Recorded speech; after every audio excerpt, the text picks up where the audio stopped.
नमस्कार. महाराष्ट्रातील विविध क्षेत्रातील बातम्या झटपट आपल्या मोबाईलवर पाहण्यासाठी लगेचच सबस्क्राईब करा राष्ट्रशक्ती लाईव्ह न्यूज आणि सोबत बेल आयकॉन प्रेस करायला विसरू नका. बांधवांनो, जय मल्हार. धनगरांचा ठाण्यावाहक दीपक भाऊ बोराडे मुंबईच्या दिशेने रवाना झालेत आणि तुम्ही घरी बसलात. हे किती पट योग्य आहे? बांधवांनो, तुम्ही ज्या ठिकाणी आहात, जिथे आहात, तिथून मुंबईच्या दिशेने कूच करा.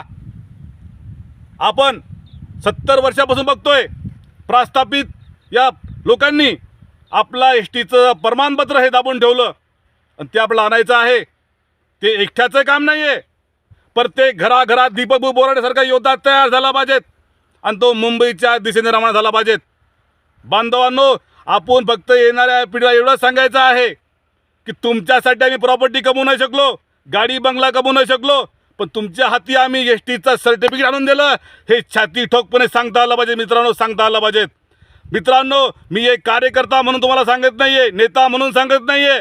मी एक सर्वसाधारण धनगर मावळा म्हणून तुम्हाला विनंती करतोय की तुम्ही मुंबईच्या दिशेने कूच करा आणि अख्खी मुंबई पिवळीमय करा, अख्खा महाराष्ट्र पिवळामय करा, अख्खा रस्ता पिवळामय करा बांधवांनो, आणि मुंबईच्या दिशेने रवाना व्हा. तुम्हाला एवढंच मी शेवट सांगतो. जय मल्हार, जय अहिल्या, जय शिवराय. जय मल्हार. बांधवांनो, गनिमी कावा करून आम्ही दीपक भाऊ बोराडे यांच्या नेतृत्वाखाली मुंबईकडे रवाना होत आहोत.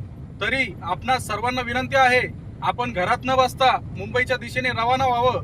आपले मुलं बाळ, बायका, पोरं सगळे घेऊन मुंबईच्या दिशेने रवाना व्हावं. जो घरात बसला तो धनगर कसला. जय मल्हार बोलो, मुंबई चलो.